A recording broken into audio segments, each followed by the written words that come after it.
One of the challenges parents of school-age children have is packing lunches. Giving your kids a bit of variety is key to actually having them eat the lunches you pack. I spoke with our parenting pundit, Julie Cole, to get a few tips to help prevent your picky little eaters from experiencing a lunch bag letdown. Well, I mean, we've been in school for a month. So, we start off and we're like, okay, we're going to pack healthy, nutritious lunches. We're going to cut the sandwiches into little hearts and put notes. Well, the novelty is worn off. The lunches are coming home. Kids are already sick of them. And quite frankly, parents are sick of packing them. So, I just wanted to talk a minute about why it's happening, and maybe what we can do about it. And I was actually just talking to my friends over at Feeding Littles. And if you're a parent and you're on Instagram, you must follow these people because they are full of inspiration and educational stuff around feeding babies, toddlers, and school age kids with confidence, because that is a big issue for parents. But talking about lunches, so there's a reason why lunches are coming home, and parents tend to take it personally, but often there just isn't enough time. They only get like 15, 20 minutes, and the kids get in there. I can picture little Jason at lunchtime never getting to his food because he's too busy gib-gabbing with his friends. So there's a lot of social stuff going on there, and that could be the reason. So if it's coming home, talk to the kids about, it's good for them to do the social stuff, but you want to make sure that they do get a little bit of a chance to eat.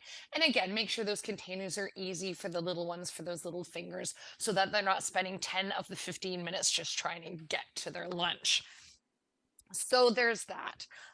Another problem is that, and we kind of create our own monsters because a lot of parents talk about, oh, my kid will only eat chicken nuggets, or they only eat their PB&Js with their crust cut off. So they become very restrictive. And that is kind of our fault, because sometimes what happens is they will eat something. So we just keep giving it to them. And then, we create that. And then sometimes what they do is they suddenly just don't like it. They're so fickle. Like, I've done that. I'm like, my kid loves avocado. So I buy 50 avocados. Then I'm like, nobody's eating avocado anymore, and it's in the green bin. So annoying. So a good suggestion there would be is, if you feel like they're very restrictive, say they're just having the chicken nuggets, start small. Try a different brand. Say they only like their PB&J, try a different bread. Cut it a different way. It's small, but it's actually meaningful. And also remember that they might be off of food suddenly because they have a bad experience with it. This can be for school age kids, and it can be for toddlers, remember, who won't be able to verbalize what the problem is. We've all had that experience where, like, you bite into the peach and it's not that juicy, beautiful peach that you're used to. And then you're like, ugh, I'm off peaches now, right?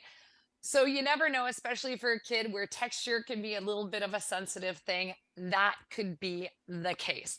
So also for lunches, then at this time, start thinking outside the sandwich. Batch cook at night. Put stuff in thermoses. You can do hot leftovers. Kids sometimes just like snacks. It's okay if they don't like sandwiches. Just make sure there's a protein in there, a fruit, a veg. Let them pick.